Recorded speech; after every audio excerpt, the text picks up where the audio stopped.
আমার কাছে চলে যাচ্ছি। আচ্ছা ঠিক আছে। কি অবস্থা? অগ্রিমিত সাবধানে যাবেন মামা।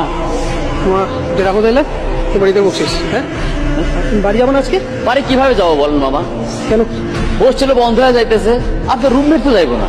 কিরকম সাইকো দেখছেন? ঈদ আইসে এখনো বাড়ি না যেতে এখানেই পড়তে হইবে। আমার কথাটা মানেন, ভিতরে যান, ঘাটটা ধাক্কা দিয়ে বাইক করে দেন। আপনার তো আমিও রাগ করছিলাম, কিন্তু কিছু করার নাই। এতিমখানায় মানুষ হয়েছে, ঈদে যাইবো কই? কি বলুন?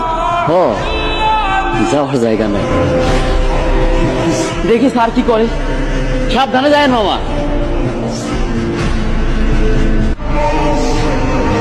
কি বাড়ি যাবো না? তুই ব্যাগ গুছে একসাথে যাবো। আমি তো এতে কোথাও যাবো না, আমি এখানেই থাকবো। বাইরে যে ভিড়, না গেলে আমারে বুঝান লাইনে